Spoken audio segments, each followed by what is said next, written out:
Sis and tell. Sis and tell.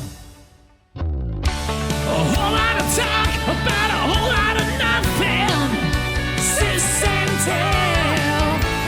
Amanda to stand up and Alison's on TV. When they hop on the phone, yeah, you know it's the place you wanna be. Sis and tell.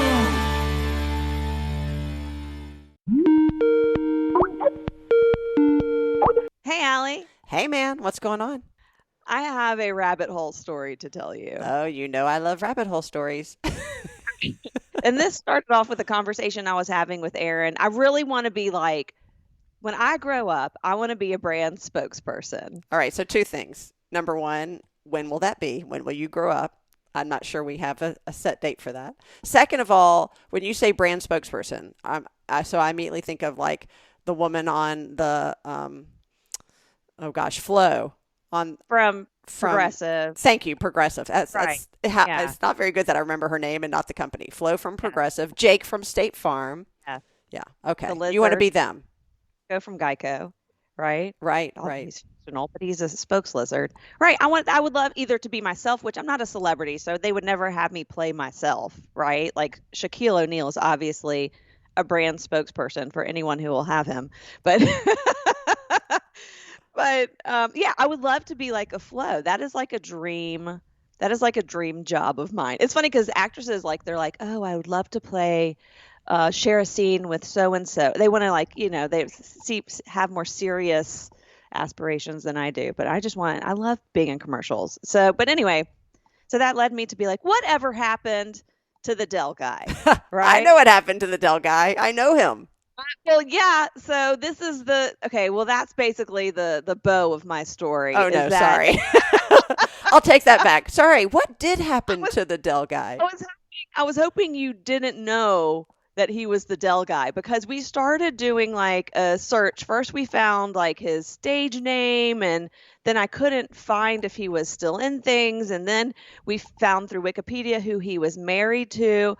I tried to look him up on Facebook, and I didn't see him at first, but I saw his wife, then saw that she had him in. I clicked on his profile, and as I'm clicking on his profile, Aaron goes, "Oh, he's from Chattanooga, and he went to Macaulay, where your husband and children went to." Yes. And I was like, "Oh my God, that's so funny!" And then see that you are connected to him. Yes. So you know the dude. I'm getting a Dell guy. Dude, I'm getting a Dell. Yeah. And I have to back up. I didn't know him until about a year ago because we got connected, and this is just, full story. So I'm part of a group of people who have been working on creating more inclusivity and a more inclusive culture on the Macaulay campus, which is an all-boys school in Chattanooga where our boys go, for the LGBTQ students and families and general, faculty, et cetera. And so there are allies, there are, gay alumni, there are current students and all working and current faculty. I'm happy to say that the school really has totally embraced this. They've not only embraced a whole dedication and focus on diversity and they love the word brotherhood, so on all measures, but they started what is essentially a GSA. So yeah, you can call it a gay straight alliance, a gender sexuality alliance. Theirs is called the Alliance, and of things that I can't remember, so I just call it the Alliance, but a space where students can come and feel like they have a support system. And also they're doing faculty training. So to the end of that story is a lot has happened over the past year plus with this effort. And in the course of this, we were energizing and activating a lot of the Macaulay alumni base just to very respectfully and lovingly be able to write letters to the administration saying how they felt and whether you're an ally or you are part of the queer community. So he reached out. And he said, I hope he doesn't mind me saying this, but I need to go find it, but either emailed me or somehow messaged me just saying that he's an alum and he's sort of has a following because now he's I think he's Instagram famous. Like he's got also like, I don't know if it's 1 million followers now. And somehow I'm like, oh, okay. And I had no idea who he was at this point, but really talked about his family background and how this was something that was really instituted by his family, this idea of activism and standing up for others. And so if he could somehow at any time use his platform to help push for this inclusive environment and agenda, he really wanted to be part of this movement. So that's so now, of course, I hope this elevates his stature in your mind even higher because he seems like a great guy and has quite a story. Then I went down a rabbit hole. And now I can't even remember his name. What's his name? Ben Curtis. Yeah, Ben his Curtis. Stage name, but I think Curtis is probably his middle name. So here he is, Ben Curtis Official on Instagram. How many followers? Is that him? This has to be him. Oh, he's so cute. Yeah, that's adorable. him. He's young. Yeah. Yeah, he's here. I'll show you a picture. Or a video? Is that him? Yeah, that's him. Yeah. So maybe he's got about 3,500 followers. Oh, so okay, close to 1 million, right? So right, but still, that's it's not about how many people who follow you, but your engagement, right? So he could have really high engagement, and also maybe he's on TikTok. Maybe that's where he's TikTok famous too. So we'll look him up on there because that's a whole other thing that was important to me. Well, and I'm trying to figure out how he reached out to me and how he even got my name, but I'm thinking it was on oh, this is awesome. He reached out to me on Facebook Messenger, but he sent me a voice message. But I don't want to play it. I don't feel comfortable playing it because I don't have his permission. But yeah, so anyway, great guy. And I haven't met him. I can't really, when I say I know him, now I know of him. But of course, the Macaulay community is very proud of him too because he, of course, as you mentioned before, was the Dell guy. But we can play that. Yeah. Hey, it's me, Steve. You're gonna say it, aren't you? Dude, you're getting Adele. Little dude, you are getting Adele. Okay. Oh, Pretty so cool. iconic. Pretty cool. Yeah. So, I bet people come up to him, a certain generation of people come up to him and make him say that. He should be on Cameo. Be like, dude. He might be. Yeah. You're getting a birthday. Dude, right? It's your birthday. Well, I'm happy, to connect you to Ben and just say, how can you become a brand manager? My thought is people. It's through your agent. You audition for that. Right. I know how it happened. Yeah, I'm not sure people go into it aspiring to be the brand name or the brand. What do you call it?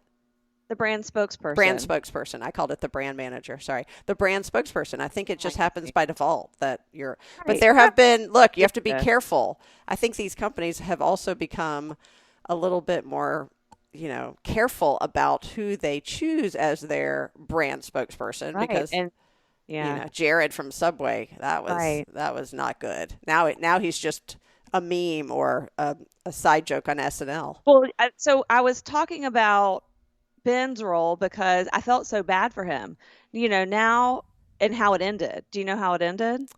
Yeah, I think I knew there was a sad part to the story. It was marijuana, right? Which is now like legal in half the states, right? So it's like being a brand spokesperson during the 1920s during Prohibition. Right. and then getting fired because of you were drinking. And then 10 years later, everything is cool. Yeah. It just sucks. And I think he's pretty open about it, what happened and taking responsibility and moving on and figuring out his life. But yeah.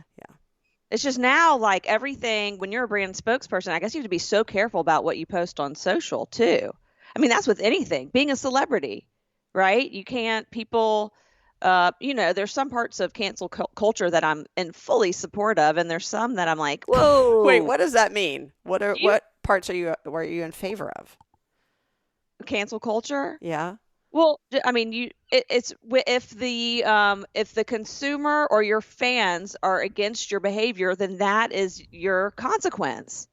right? Oh, Right? and they no longer buy your product or subscribe to your Right. site. Things Yeah. that's considered cancel culture. Because Yes. I'm not sure I really knew the definition of it, but in that context, that's been happening forever. It just didn't have a name, Well, right?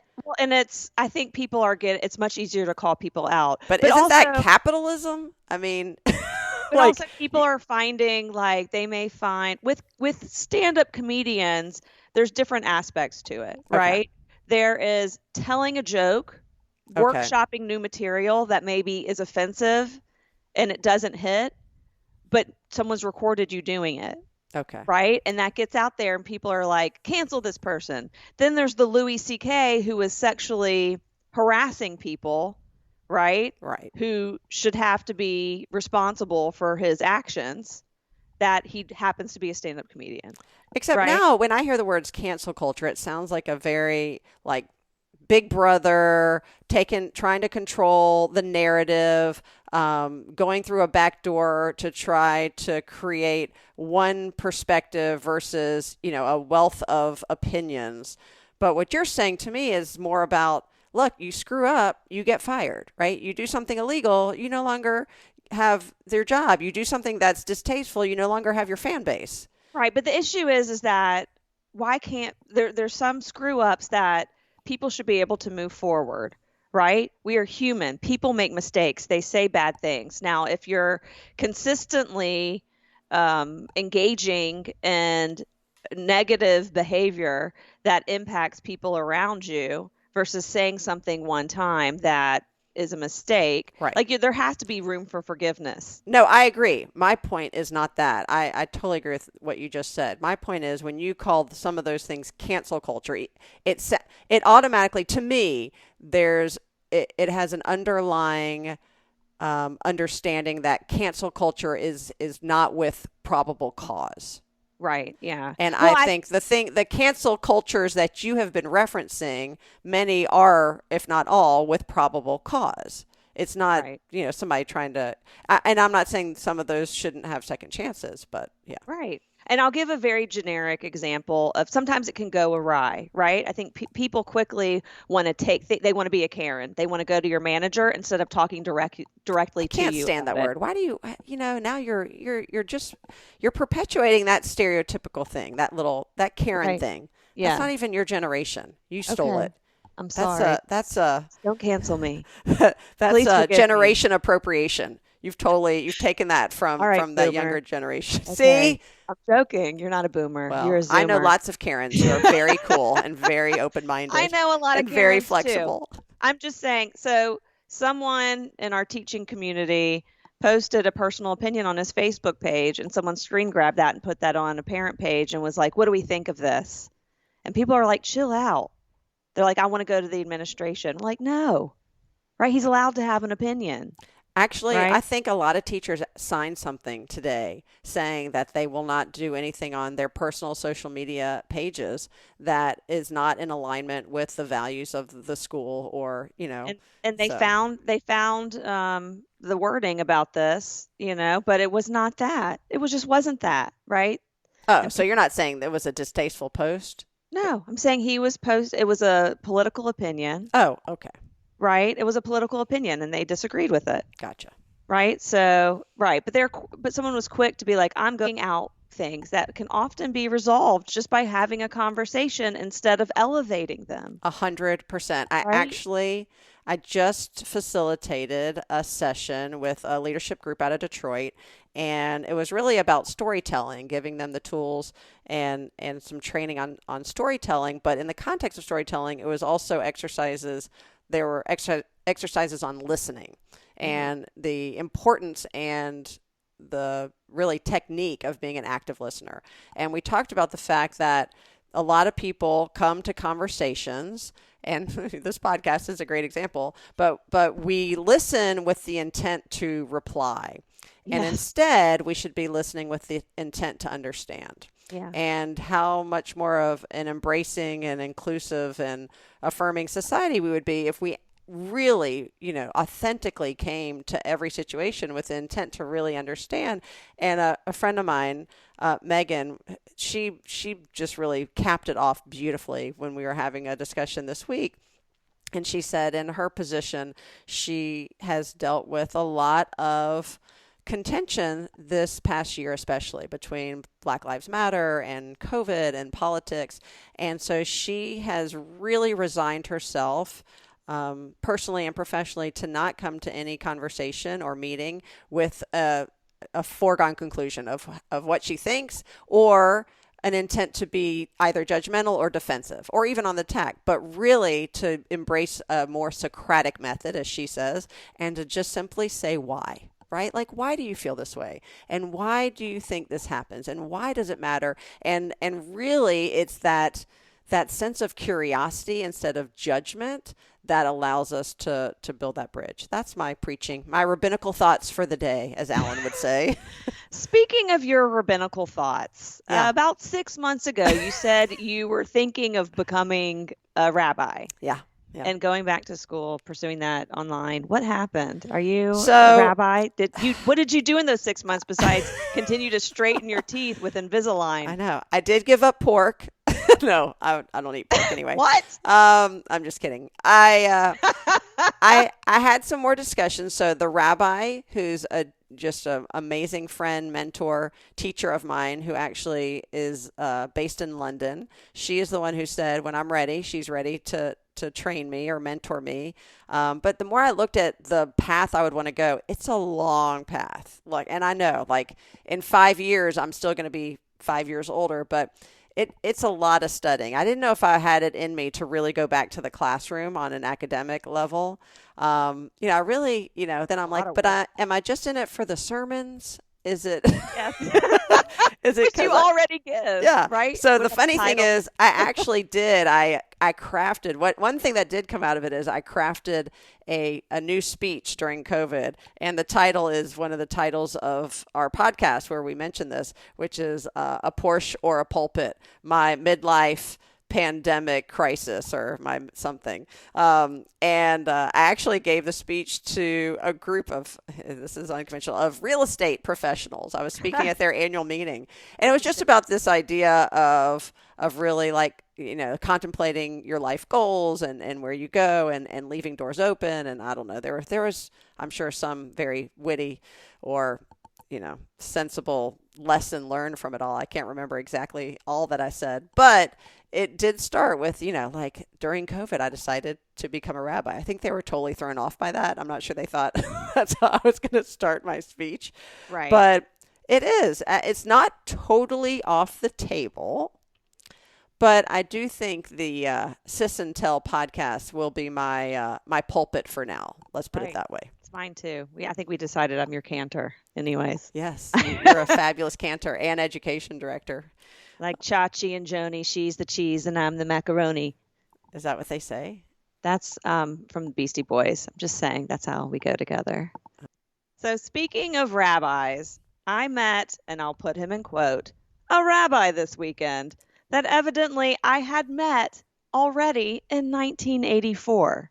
So a little background, Joel Silverman, one of my closest friends, turned 50, and his wife Rachel threw him a very small party. It was outdoors with some close friends, and I remember her years ago saying how she wanted to get this DJ who was at all the bar mitzvahs in the 80s to come to his bar mitzvah. Not his bar mitzvah, to come to his birthday party when he turned 50, because at his bar mitzvah, his mom had like an orchestra instead of like kid music. Which is what every kid wants. Right. No, don't get me a DJ. Could you get me Lawrence Welk? I would really love that.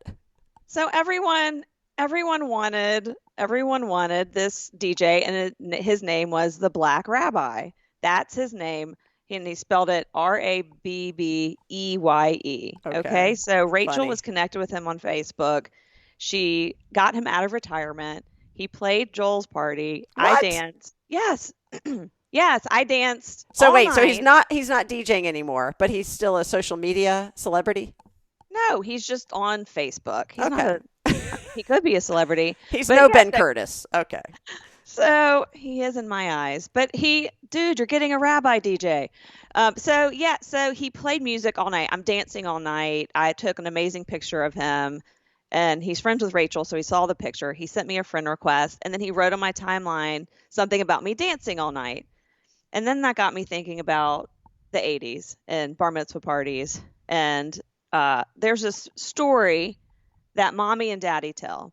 Okay, and when you say there is this story, there are about 1,000 stories. So let's put into context. This is one of the stories you're about to tell. Okay. When I was about 6, we were at mommy's best friend's son's bar mitzvah in Atlanta, and I disappeared. They had no idea where I was. And you're going to get mommy in trouble because mommy has so many best friends that all her other best friends are going to go, I thought I was her best friend. She has one of her best friends. Let's be clear. So then this breakdance crew comes out on this stage, and there I am on stage dancing with them because I found them in the bathroom. There are these young women who were in the crew, and I saw them in the bathroom, and they taught me some moves, and I went out with them. And mommy and daddy think I'm exaggerating when I say I remember very specific details from my childhood, especially when I was young. They're like, no, you remember like a picture but it's a false memory, or it's a memory of a memory of a memory, which of course it is. But I have so many memories of this night of one getting a caricature done and telling them, and he's like, what do you like to do? I'm like, I like to hold balloons and let them go. And that's what he drew me doing. And I remember meeting them. I remember the dance move that I learned, which was like doing a wave with my hands clasped together. So I went to Aunt Gloria, who is mommy's best friend. I said, do you have the One of mommy's best friends. One of mommy's best friends. Sorry, correction. And I asked her if she had the VHS tape from the bar mitzvah, and they joked. Gloria joked that it was more my bat mitzvah than it was Todd's bar mitzvah party because I was in everything. And so we met for lunch, and she gave me the VHS tape, but not before she found pictures of the bar mitzvah, including a picture of the black rabbi. Oh my gosh. Did you know he DJ'd Todd's bar mitzvah? No, but I had maybe a feeling because Rachel was talking about how popular he was in Atlanta. Oh my gosh. I was like, I thought in my head, I wonder if the black rabbi DJ'd Todd's bar mitzvah, which evidently he was not only one of Todd's bar mitzvah was not like one of the first bar mitzvahs he DJ'd. He had like a breakdance crew that he brought with him. So I told him, you created the motivational dancer. That's where it came from. He invented that. That's why we see that today. Oh, right. The people who are now, yeah. Because not only did they perform, then they got all the teenagers to come and dance on the dance floor. And so I was looking for the clip and the footage where I come out on stage with them, which was not captured, but immediately afterwards, I found footage of me dancing with them, doing that dance move. So I knew that it didn't get captured because I found the aftermath of me teaching, of me doing that move on the dance floor, because he's trying to get like some big break dancer to come out and entertain everyone. And then someone yells from the crowd, what about Amanda? And then he says, Amanda, come on out on the dance floor. And I'm like 5. Dancing in front of everyone, and my face just lights up when I realize I get to be the center of it. And he's like, turn around, look at the camera. And this videographer had been following me around evidently all night. 80% of that bar mitzvah party footage was me. I'm so sorry. First of all, I want to apologize and also say I can't help it. Like, I've always been this way. Wait, so did you then reconnect with DJ Rabbi after Joel's party and show him all this footage? I tagged him in it. I tagged him in it. But you didn't make the connection in person. It wasn't until afterwards. No, but I just thought it was funny because he talked about how last weekend I danced all night, and then there I am dancing when I was... Nothing has changed. Nothing has changed. Like, I'm still the same person. Literally, Let's talk about your hair in that video, though. I mean, you look like a little shrunken Mimi. Like, I think y'all had the same hairdo. It was like an old lady haircut.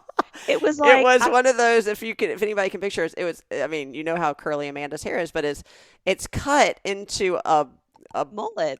What is it? It's sort of a mullet, but very close to like a what I thought when you get to a certain age, every woman has to cut her hair that way because everybody Mimi's age had that haircut very close to your scalp and looks like it had curlers in it, and all you were missing was the plastic grocery bag to put over it in case it rained. Yeah. No, and I have like Ruby's like, oh my God, you have sideburns. Like they had taken curls and like, You'd pay us.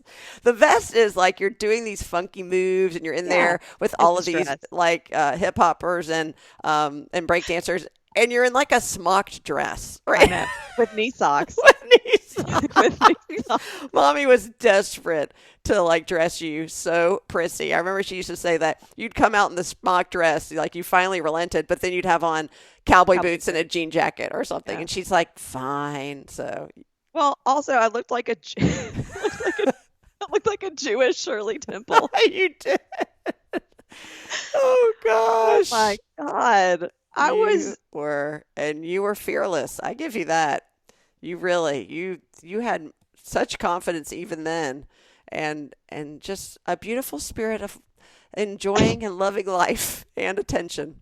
That has not changed. That video is I priceless. yeah, I still like that feeling of everyone looking at me and him inviting me to the stage and being like, Amanda, come to the stage. And then afterwards it was, everyone give Amanda a round of applause. And I'm like, this is why I am a performer.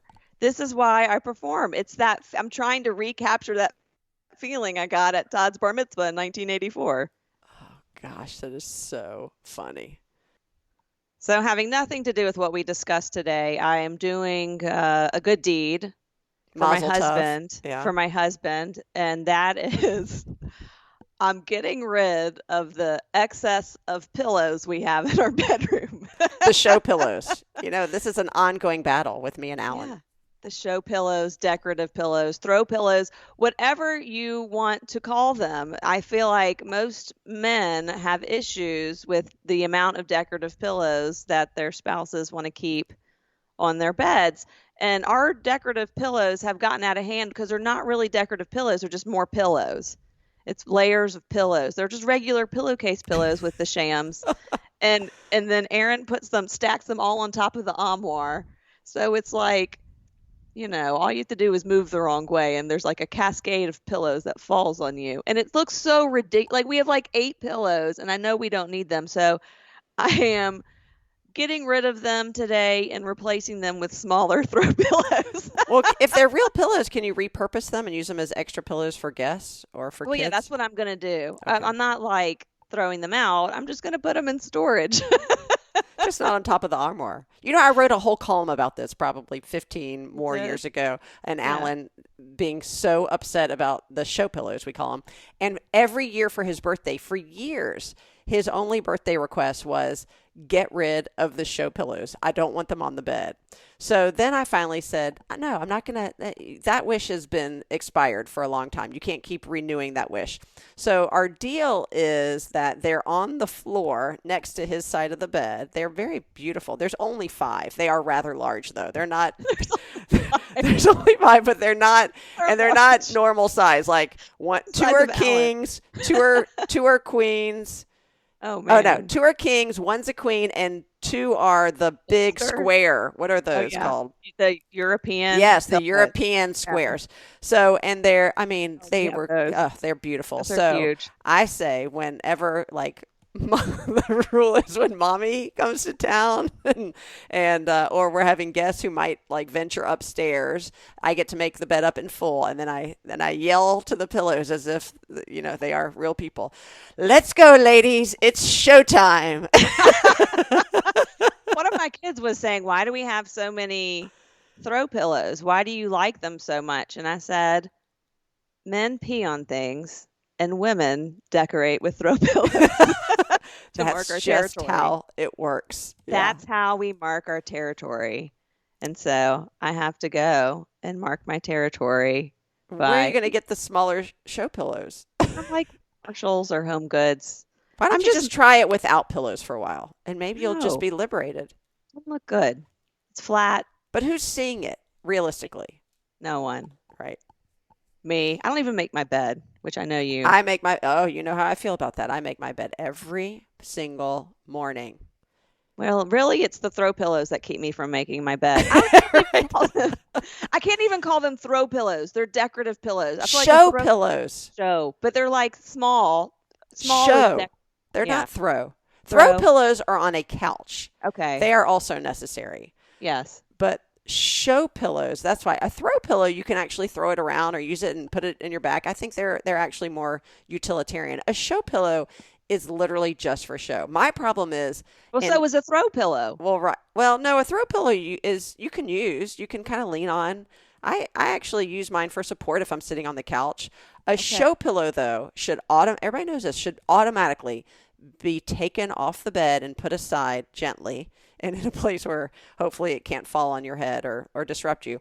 But the boys, we have all boys. So because they share a room, we have 2 guest rooms. And the one closest to their room, it is very minimalistic. They have, 4 pillows, real pillows on the bed, and only 2 show pillows, which are really they are just to protect the real pillows from display. So I'd like to back up. Wait, hold on. Okay. And the problem is the boys use the show pillows as the real pillows. Yeah. So because they are the real size of a pillow, but they have a fancy cover, they just don't care. I'd like to back up and say, and I was listening and not just waiting to reply. in regards. Sure. But okay, I wasn't. I really wanted to say this, is that I was wrong by calling my pillows show pillows. They're really just regular pillows, and we have too many of them. Because they're not for show. They're useful. There's real pillowcases on them because we have 35 pillowcases because Aaron bought, linens in bulk one time pretending like we were running a bed and breakfast. So I remember that. Yeah. So that's what it is. So he's to blame also. Anyway, I'm off to murder some show throw decorative pillows and redo my bed. Good luck. Thank you. Well, thanks for listening to the latest episode of Sis and Tell Podcast. Please share us with your friends and your family so we can grow our fan base. As always, this has been Amanda and Alison with a whole lot of talk about a whole lot of nothing. We'll catch you next time.